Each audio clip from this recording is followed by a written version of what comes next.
Bien, ozo manifester oyo eza makila na yo. Soki na famille na bino boza na makila ya pauvreté, atombati wapi ezo réclamer fondement eza mabe.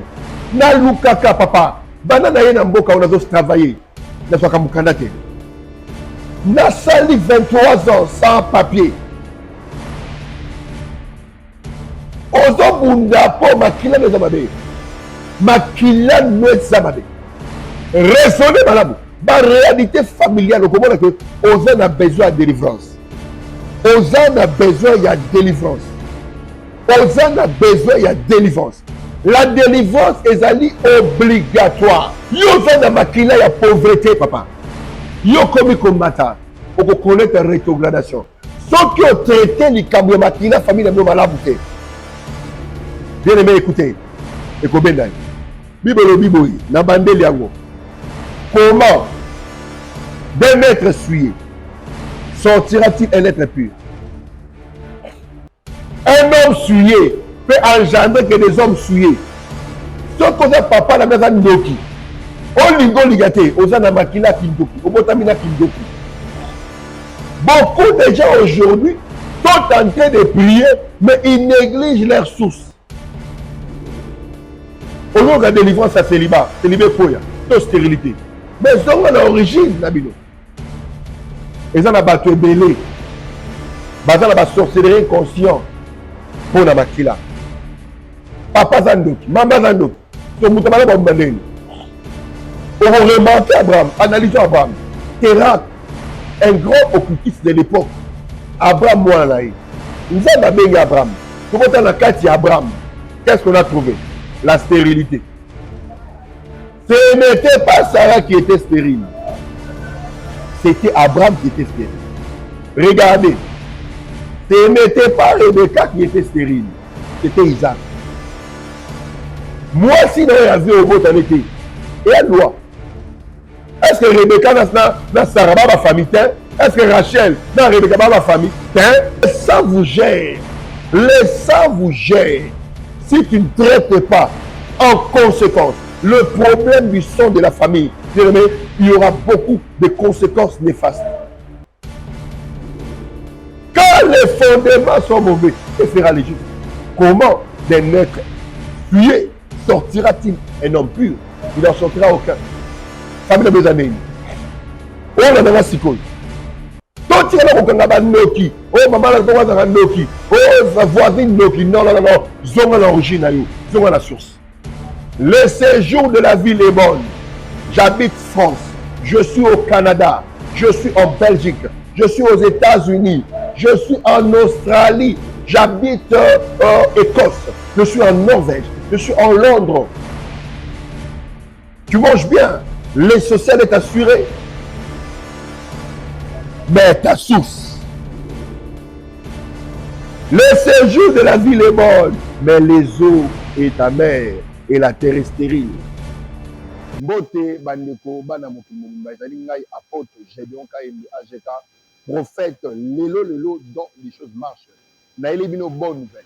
Nzamba tuni Moïse, qu'as-tu entre tes mains? Dans la main de Moïse, Moïse avait la verge à lequel il devait faire le miracle. Na elebino bonne nouvelle. Nzamba ebisinga pona likambo ya mai ya faya. Mokili mobimba na mabele nyonso mokili. Aux en France, aux en Belgique, aux en Suisse, en Allemagne, en Suède, en Autriche, aux en Canada, en États-Unis, aux en Afrique du Sud, en Angola, Maya Faya Yango. Les numéros na biso ezali affichés au bas de l'écran. Beaucoup benga na ba numéro wana photo ba neti ko stabiliser bino Maya Faya et ya bisika bukani. Bozo bela. Surtout ba autiste, bana oyo abotama malamu mais comme na âge moko malobe kimi ba autiste maya fa yango oza wana oza na sida cancer oza na prostate oza na diabète obimaka solo na nzoto vie ebeba yo ba blocage oza na poto ba nebele vie fungwamaka te. Voici la solution maya faya. Nzamba tuni Moïse, qu'as-tu entre tes mains? C'est à travers la verge que tu feras des miracles. Partout ozali benga biso ba numéro oyo ba affiché wana pour na kozwa mai oyo okobika. La Bible dit au commencement, l'esprit de Dieu s'est mouvé au-dessus des eaux. Et bana kotamba likolo na mai. Na mai oyo molimo santu azali. Pona kobikisa maladi nyonso. Pona kofungola problème nyonso. Pona kokangola na situation nyonso. Wela mangu obenga na ba numéro wana pona kozwa mai oyo afaya. Nzamba pa mwa. Mbote balandi AGK télévision de partout dans le monde. Nzambe a pambola bino ezali ngai apôtre Gédon Kayembe AGK to yami bino lisusu na émission oyo prophète Lukelanga solution. Je pense que dans l'émission passée to lobaki sur la terme oyo détruire les mauvaises alliances de sang. Détruire les mauvaises alliances de sang. Et je pense que le lot toko zonga encore pour continuer série enseignement oyo et bande de la de partout dans le monde, tous allez dans avenue Massassou numéro 6 na kati ya commune ya Ngaba route université arrêt na biso ya référence ezali arrêt Mopulu université. Ba numéro les ba numéro de mon personnel émission en direct ko benga par rapport à problème na yo to ko yamba yo okozwa solution na yo lelo. Thème na biso de base mouné ezali na verset de base, il y a Lévitique 17-11, Lévitique 17-11. Lévitique chapitre 17, verset 11, je lis la parole du Seigneur au nom de Jésus. Amen. La Bible dit, car l'âme de la chair est dans le sang. Je vous le donne sur l'autel afin qu'il serve de l'expiation pour vos âmes. Car l'âme de la chair est dans le sang. Je vous le donne sur l'autel, afin qu'il serve de l'expiation pour vos âmes. Car c'est par l'âme que le sang fait l'acception. Voilà. Alors la Bible, car la vie de toute chair est dans les sangs. La vie de toute chair est dans les sangs. Bien aimé, au coquille jamais pour ignorer ma kinana. Ata oke na mboka nini olongwe pays na yo olobi na longwe pays na nga po fameza bandoki soki balobi bazwa yo bakozwa yo po vi na yo eza na makila e makila oyo ozomema eza makila oyo eza pa na bango automatiquement GPS bazolokalize yo te po oza soki na po te bazolokalize yo po oza na makila na bango oyo nyonso baza na pouvoir kosala bakosala po makila eza bomoi noza na makila e makila oyo ezotambola mpa na bango yango batebele bible elobi na psaume chapitre 11 verset 3 batanga na biso psaume 11 verset 3 quand les fondements sont renversés que fera le juste quand les fondements sont renversés que fera le juste nasambelaka nalukaka nzambe nakotaka baretraite napesaka même baoffrande. Mais pourquoi vie n'engage tchambolate? Bien le Seigneur. Bible dit quand les fondements sont renversés, que fera le juste? Tanga papa. Psaume chapitre 11 verset 3, je lis la parole du Seigneur au nom de Jésus. La Bible dit quand les fondements sont renversés, le juste que fera-t-il? Quand les fondements sont renversés, le juste que fera-t-il? Dans l'accès qui dit non, l'émission passée, que le grand prophète Moïse auti na famille ya Lévi. Auti na famille ya Lévi. Nous avons tata na bango Jacob, quand ils ont pambola bango Simeon Lévi son frère, car dans leur colère et dans leur méchanceté ont tué les jarrets des peuples. C'est-à-dire, Moïse auti na famille ya Lévi. Papa mutua Lévi, maman mutua Lévi. Tu as méchanceté na colère. Il y a un Moïse et manifester, il y a des bossos, compassion, maquiller réclamé. Comment Égyptien aux hommes est maquiller réclamé. Mais le corps a réclamé. Et l'autre s'est manifesté quand Moïse, colère, même méchanceté, a bêti Égyptien, tia bomier, maquiller naï. Ni le temps de maquiller Moïse, méchanceté na colère. A commis grand prophète, a outil Gomba, a quitté Kouti Vodor. Colère s'est manifestée. A Pandi. La table de la loi. Mais, ils ont manifesté, on les a maquillés. Ce qui na famille na bino, boza na makila ya pauvreté. Atomati wapi, ezo réclamer. Fondement mabe. Na lukaka papa, bana na ye na mboka on a travailler. Na soka mukanda te. Na sali 23 ans sans papier. Ozo bunda po makila no zamabe. Makila no zamabe. Raisonnez malamu. Ma réalité familiale, comment on que Ozo a besoin de délivrance. Ozo a besoin de délivrance. Ozo a besoin de délivrance. La délivrance est obligatoire. Et Banité Moïse a Otingomba, qu'on gênait pendant 40 jours et 40 nuits. N'a choqué Moutoumako. Bible dit telle sorte de démons sort par les jeûnes et prières. Mais quand il s'agit du sang, et Seigneur Moutouazan a un mandat ordonné à saler le service. À saler le service. Démon impuissant qu'on va la carte, démon qu'on va la carte, un démon. Oui, le démon c'est profité par le sang. Au gêner, prier et tout. Mais pour quand on a pas quatre liens ou on est famille. Il faut service. Donc on a un témoignage et tout le juste après. Maladi wana wende mozuri pesa na amen na wala et nazana résultat là awa akomi non Gabi Lobengo maman a 75 ans sexe féminin amen amen hein et docteur on a prélevé l'examen oh il a dit docteur non bia et na poussé na okata voilà na poussé na okata na poussé conclusion échographie, échographie cardiaque de plot normal. Mon côté,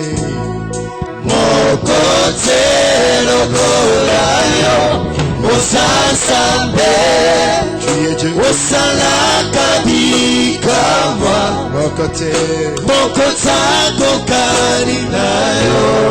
côté,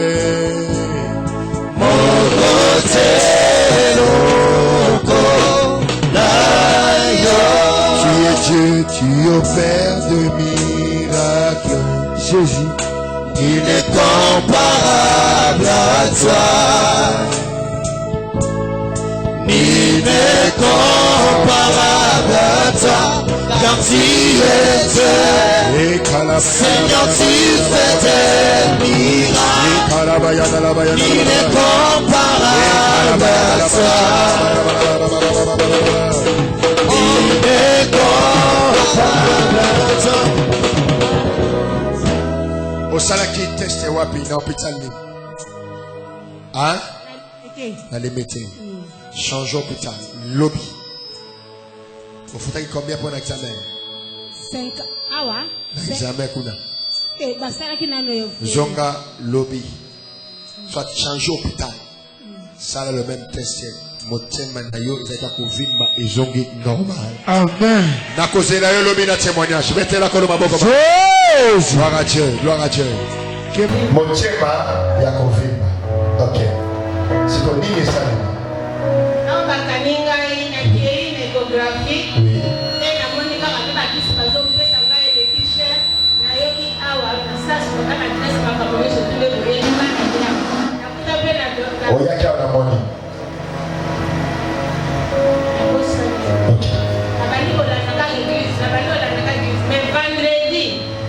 Jeudi kaka oya lobi kundani kama leo solo ngoja mpesa kwa fulani ngoja mpesa moyo ngapela mimi kaka na lelo kati kana kama boko ni bale akada kizera na kena na ndio kuna nasima na pesa nyeso tolo basi na ngai usambe ipo na ngai tini kalo zoma suna ipa docteur mais hôpital yo kendeki kokele ya mote sanjo hôpital tena kei na ezo pa docteur nono azawana bati kendo sala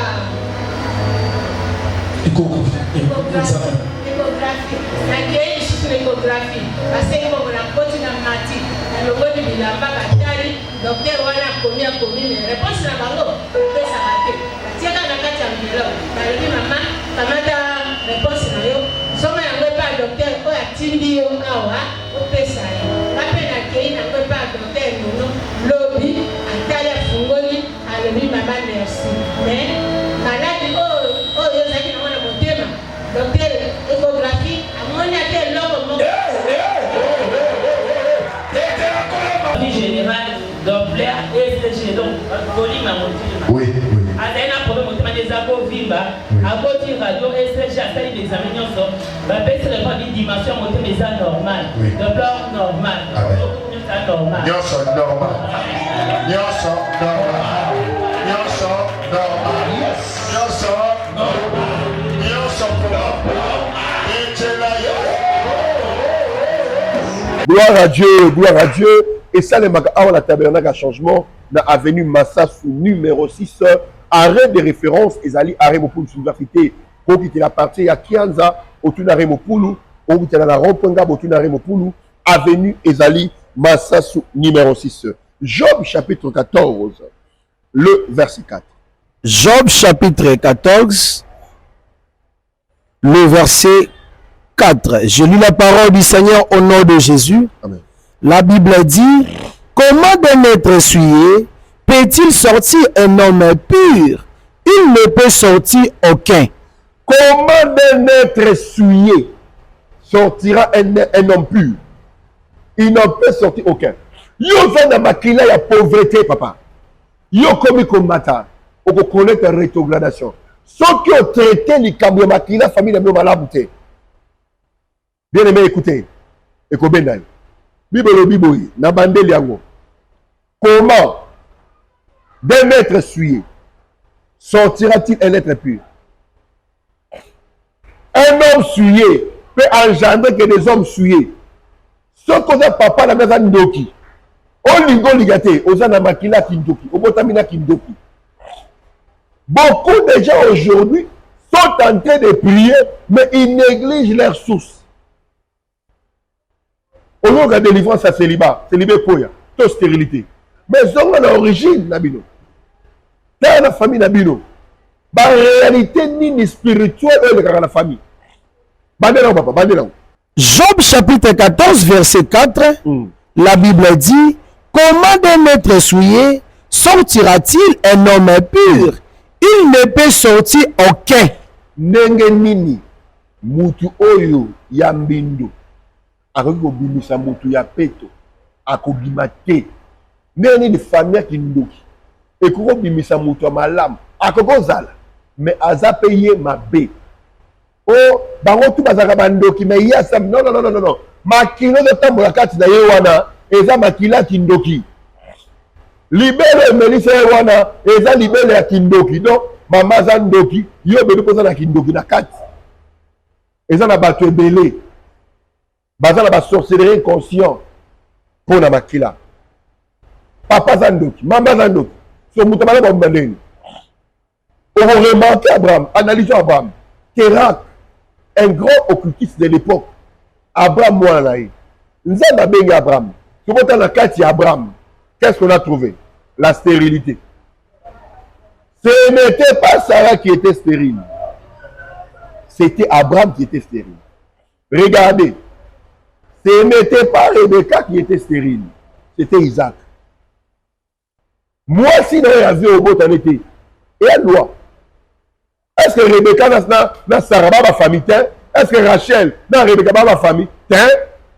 C'est la famille d'Abraham qui était sous la loi de la stérilité. Moi, sur Lingui, au bout de moi la tête. Voyez le sang. Le sang vous gère. Le sang vous gère. Si tu ne traites pas en conséquence le problème du sang de la famille, il y aura beaucoup de conséquences néfastes. Quand les fondements sont mauvais, que fera le juste? Comment d'un être souillé sortira-t-il un homme pur? Il n'en sortira aucun. Famille de mes années. Oh, on a un sikoy. Tout le monde a un noki. Oh, maman a un noki. Oh, voisine noki. Non. Zonga l'origine, zonga la source. Je parle de la source. Regardez ce qui se passe à Jéricho. Si vous lisez bien aimé dans le Seigneur, Josué chapitre 24, vous allez voir. Josué maudit la ville de Jéricho. Il part. Plusieurs générations passées. Et le prophète Élisée vers tout en recevant l'onction de Dieu. Parce que, comme le voit mon Seigneur, le séjour de la ville est bon. Mais sauf, la terre est stérile et les eaux sont amères. Le séjour de la ville est bon. J'habite France, je suis au Canada, je suis en Belgique, je suis aux États-Unis, je suis en Australie, j'habite en Écosse, je suis en Norvège, je suis en Londres. Tu manges bien, le social est assuré.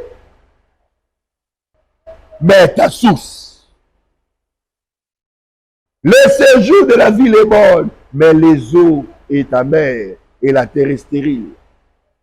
Et regardez maintenant, d'où provenait la malédiction, d'où provenait la stérilité, d'où provenait l'amertume ou l'amertume dans l'eau, provenait de la malédiction du prophète Josué.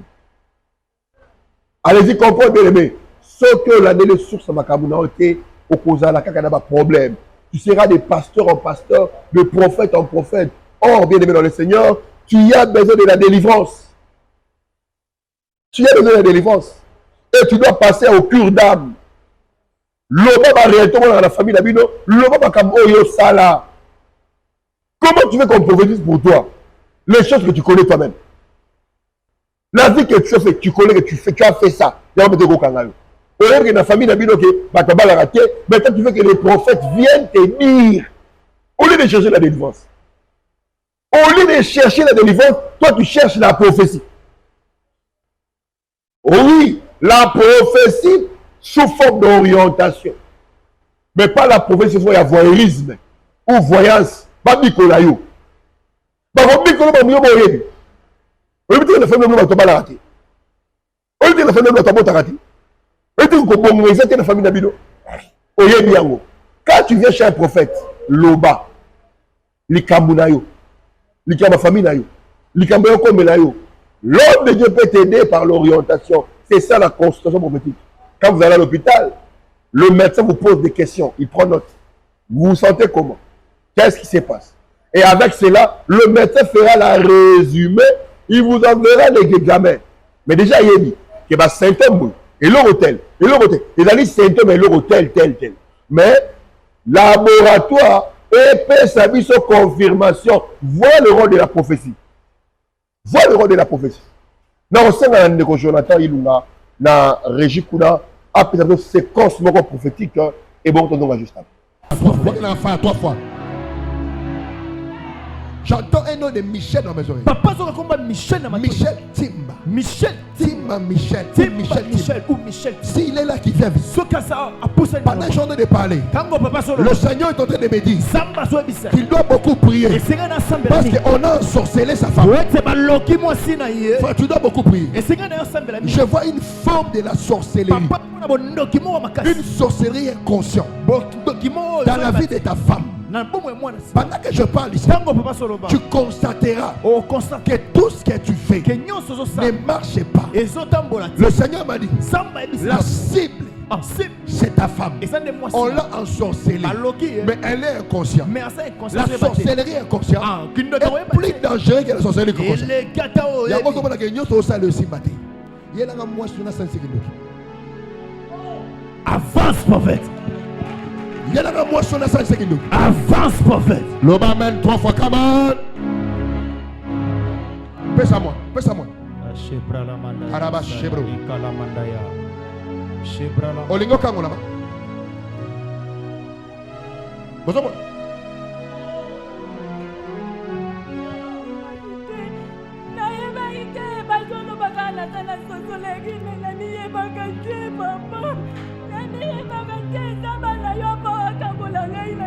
Tu as vu? Ta vie sera bloquée. Rien ne va avancer. Gloire à Dieu, bien-aimé. Ça se passe ici, au tabernacle du changement, avec l'apôtre de quand même l'homme qui vous parle.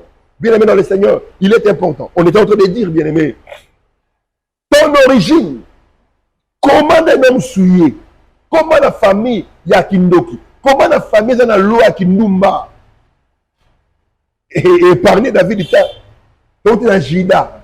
Tu as oublié Jida pour prophétie à Jida, tout à l'heure, prophétie à Jida.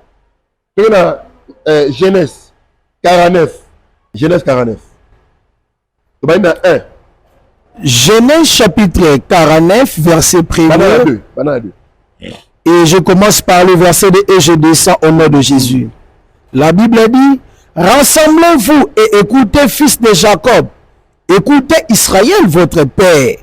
Ribin, toi mon premier-né, ma force et le prémisse de ma vigueur, supérieur en dignité et supérieur en puissance.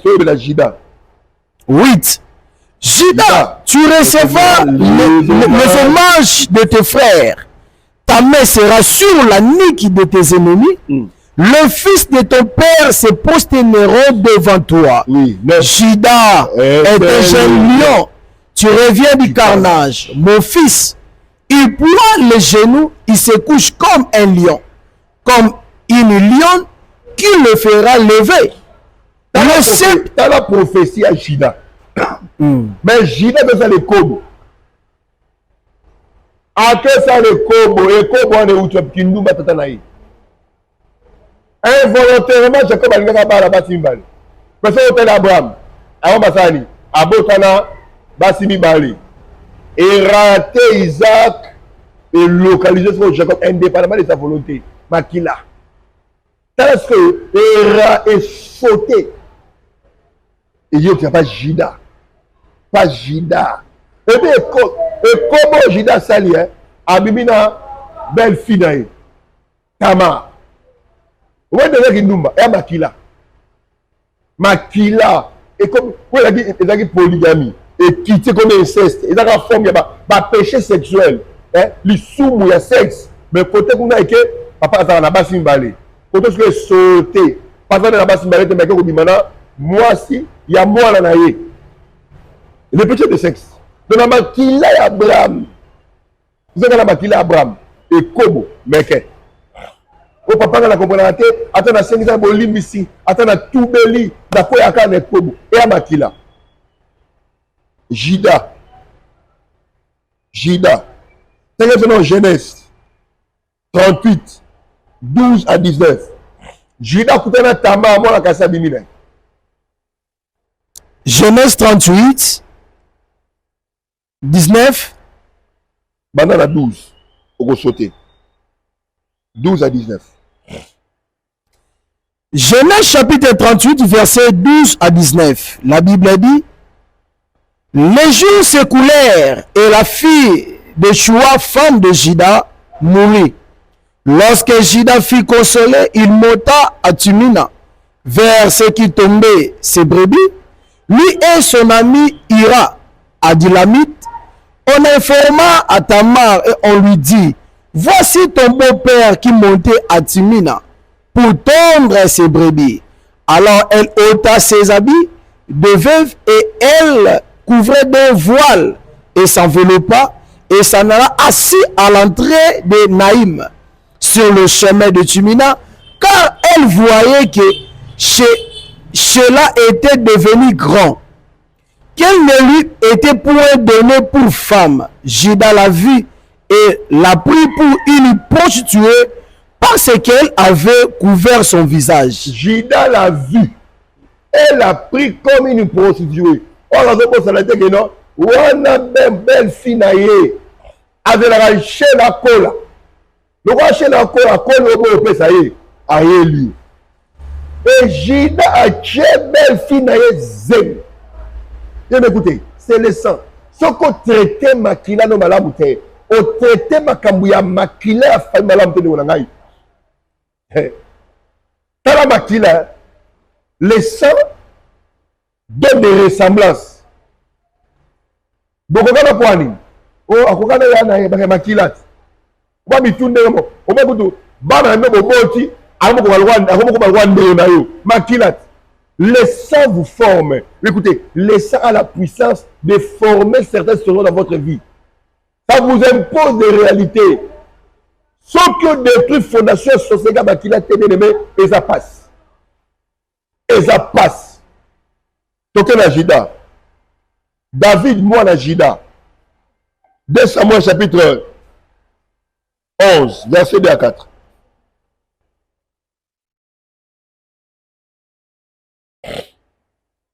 2 Samuel chapitre 11, Oui.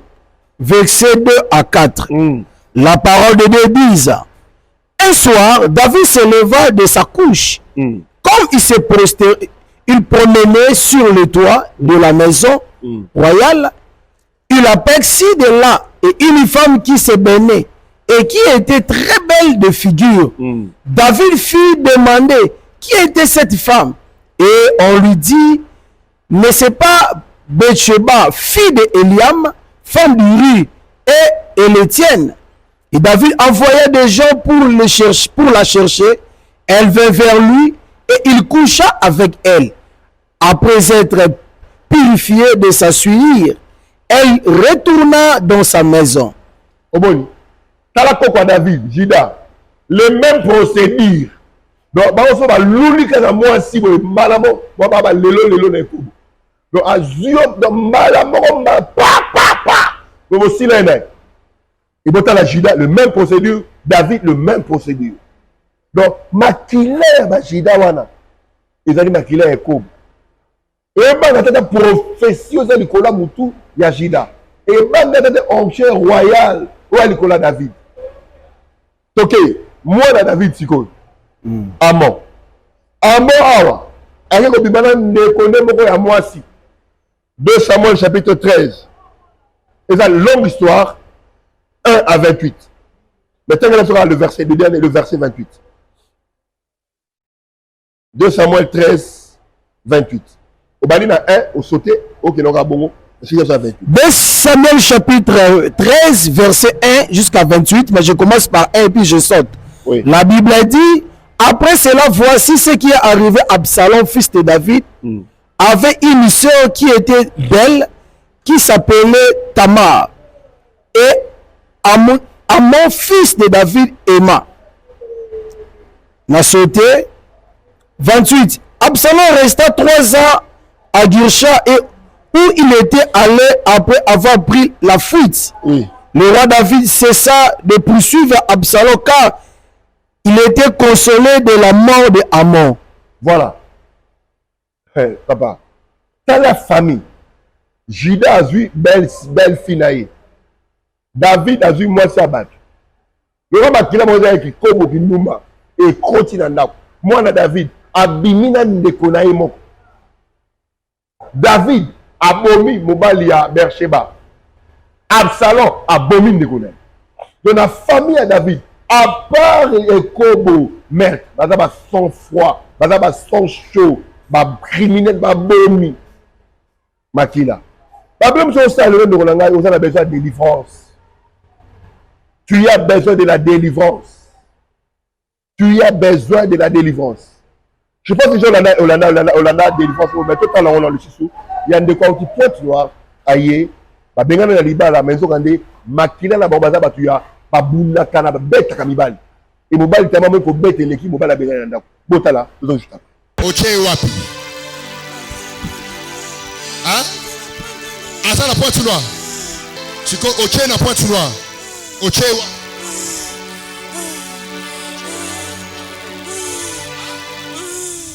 Oche wapi? La pointe. Maman, yo maman nae. Qu'est-ce qui se passe? Hein? Akina libala na pointe noire papa. Ah, libala na pointe noire. Abosi ba misa tona mobile na pointe noire. Oui. Ndenge mobile yiko tika ye vraiment ezo comme ça même ngai. Mobile atiki. Akangi ka bloka boba soni te nini te ka. Apengane. Donc to yaka makamona ezo simba te na zo mona ngoka kili. OK. Loba, soko lobite na zo bomayo. Soko lobite na. Okosilika. Omoni comportement sali. Mobile ya bengana ye. Tanda. Agressivité. Est-ce que yebi ko sambo no yawa?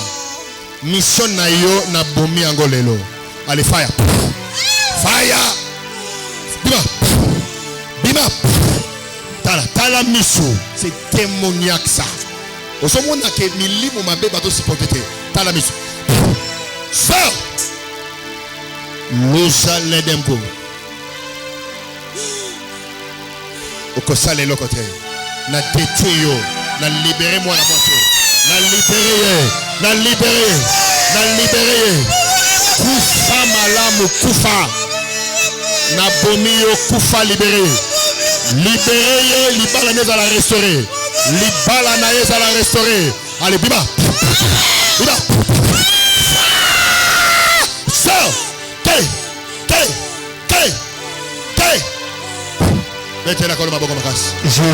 Gloire à Dieu, ça se passe ici au terminal de changement sur l'avenue Massassou numéro 6 dans la commune de Ngaba.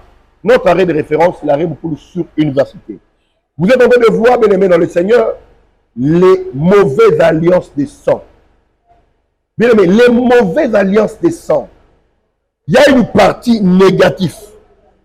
Il y a une partie négative dans le sang. Ma numéro de téléphone est là, on se retrouve dans ma cambo. Vous pouvez nous appeler, on peut vous aider à vous orienter prophétiquement. Que Dieu vous bénisse. Les sangs, il faut gérer les sangs. Mais il faut tel les alliance Yamaba Kila. Sans qu'on néglige et qu'on gère. Le ami appelle Oyo.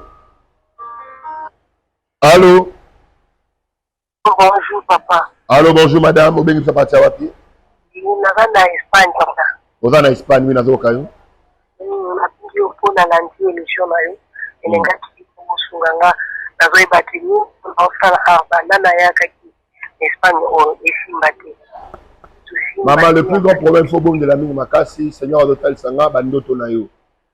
Ozolo ta mingi mingi, ozolo ta mingi mingi oza pa na bino. Oza na mboka na Congo. Exactement. Voilà. Donc il faut pas bon de la peau, il faut le gars la délivrance. Et puis oza bâtiment na famille na bino, esprit à souffrance c'est ça makasi. L'épanouissement est limité. Oza yo na petite sœur na ndé bobima na mo boza na ndeko na Belgique, c'est ça. La même chose. Il y a l'autre ami qui classe. L'autre ami qui classe, l'autre ami qui classe, l'autre ami qui classe. Vous voulez la délivrance. Voilà. Vous voulez la délivrance. Juste après mission, bien abisso, tu comprends cette orientation, dans la directive, pour la délivrance. Dans pas moi. Comment vous bien abisso le numéro à téléphone. Regardez les réalités. Mais quand le Seigneur inspire un message, quand le Seigneur donne un message, bien aimé, nous avons dit que Batao Koutana Makambouana, Botana Makila, il y a en Espagne, nous avons en Belgique, la même réalité. Et bon, bien aimé dans le Seigneur, qu'est-ce qui se passe dans votre famille? Quelles sont les réalités de votre famille? Et Ambi appelle Oyo. Allô? En fait, oui, bonjour. Comment on a nommé M. Wapi? on peut l'avoir, M. Emery, il a besoin depuis Chypre. Depuis Wapi? Chypre. Ah, Ozana Chypre, oui, Nazo Okayo, monsieur. En fait, il est là, quand rien ne marche, mais la maman, je suis là, je ne comprends pas juste c'est quoi. On a béni, le Seigneur te parle de confesser. Tu as fait beaucoup des avortements. Vous avez makila na maboko na yo. Ya o mo zo mbongo ezate. Zabota sabota olongolo musala. Exactement, donc on a musala. Et tu as boté le mukanda. Exactement, c'est ça. Ma pêche hors de quitter. Voilà. Et ça, il y a une cause, il y a Makabo Zokomelo. Tu as fait beaucoup d'abominations, beaucoup de crimes. Les gens t'appellent à la repentance. Comment je peux faire de ma papa? Après le live ici, appelle-nous. Nous allons vous orienter et vous donner des directives pour votre délivrance. Ok. Là, on va vous tuer. Que Dieu vous bénisse. Mais la Bible dit, lorsque les fondements sont renversés, les justes, que fera-t-il? Le problème est que le fondement est mauvais. Le problème est que la fondation est mauvaise. Juste en sani. La Bible dit, nos parents mangeaient les raisins verts. Ce sont les dents des enfants qui sont agacés. Je vais appeler. Oui, allô? Oui, allô, papa. Oui, bonsoir. Bonjour, je m'appelle Marie. Marie, je suis à Paris. À Paris, en France. Oui, dans Okayo. Oui, papa, je voulais vraiment que vous priez pour ma famille. Pendant la conseil à Balik, ça va démarche par région d'Anga. Et si vous avez besoin de la maison, mais la macaque. N'a une chose. Na kati ya baleki na bino moko azando. Pichu. Pichu na bino azando. Papa. Yo non l'autre été. L'autre Nakai Balé. Na kabo na famille na bino te ezaka ba réalité na lobby vérité. Au bout de la pays makasani balé. Maman. Allô? Oui, papa, là, je suis vraiment émotionné. Au bas là, n'est-ce pas? Oui. Vous appelez un lait qui nous soit dans la Suisse. Et à moi, c'est à bas là, n'est-ce pas? Grande sœur, on a vu nos fils dans le Canada, n'est-ce pas? Oui. Voilà le même problème. Maman, ils ont encore le ballon ça qui nous demande. En fait. En fait, c'est vous avez encore le ballon ça qui nous demande. Maman na bino. Bakabo na papa na bino le cause à dire. Abimaka na chauffeur na bino to boze ba mike. Yo bil kamo la. Faut le cas de délivrance. Il faut le cas de délivrance. Vous avez vraiment un lien avec une publicité adultère dont le péché sexuel bat son plein dans votre famille. Appelle-nous après le live, nous allons vous donner des orientations pour votre délivrance. Que Dieu vous bénisse. D'accord. Nous sommes en train de parler des choses spirituellement que Dieu nous montre pour sauver les familles. Aux gens la besoin bien que en direct, tokoye biso makamnayo, toko sungayo. Au lobby problème to sambeli ponayo, ozui solution nayo lelo. Nzambe apambola biso, tozali na commune Yangaba, na avenue Massas numéro 6. Arrêt de référence ezali arrêt Mopulu sur université. Apôtre Gédéon Kaimbe awa na Kinshasa na Yamaka mardi na 13h. Jeudi na 7h et dimanche au côté culte après culte na Yambibino. Nzaba bambola biso kobo sa na tete na commune Ngaba avenue Zali Massas numéro 6 arrêt de référence ezali arrêt Mopulu sur université. Boye imalamu Nzambe apambola biso. Merci. Mbote bandeko bana mokimumba ezali ngai apôtre Gédéon Kaimbe AGK prophète lelo dont les choses marchent. Naïli bino bonne nouvelle. Nzambe atuni Moïse, qu'as-tu entre tes mains? Dans la main de Moïse, Moïse avait la verge à lequel il devait faire le miracle. Naïli bino bonne nouvelle. Nzambe ayebisinga pona likambo ya mai ya faya. Mokili mobimba na mabele nyonso mokili. Oza na France, oza na Belgique, oza na Suisse, na Allemagne, na Suède, na Autriche, oza na Canada, na États-Unis, vous avez en Afrique du Sud, Angola, Maya Faya Yango. Ba numéro na biso ezali affiché au bas de l'écran. Beaucoup benga na ba numéro wana poto ba neti ko expédier bino Maya Faya et ya bisika bukani. Bozo bela. Surtout ba autiste, bana oyo abotama malamu mais comme na âge moko malobe kimi ba autiste Maya Faya Yango. Oza wana na sida, cancer, oza na prostate, oza na diabète, obimaka solo na nzoto vie ebeba yo ba blocage oza na poto ba nebele vie fungwamaka te. Voici la solution mai ya faya. Nzambe atuni Moïse, qu'as-tu entre tes mains? C'est à travers la verge que tu feras des miracles. Partout ozali benga biso ba numéro oyo ba affiché wana pona kozwa mai oyo okobika. La Bible dit au commencement l'esprit de Dieu s'est mouvé au-dessus des eaux. Et bana kotambola likolo ya mai. Na mai oyo molimo santu azali pona kobikisa maladi nyonso, pona kofungola problème nyonso, pona kokangola na situation nyonso. Wela mbangu obenga na ba numéro wana pona kozwa mai oyo afaya. Nzamba pamwe.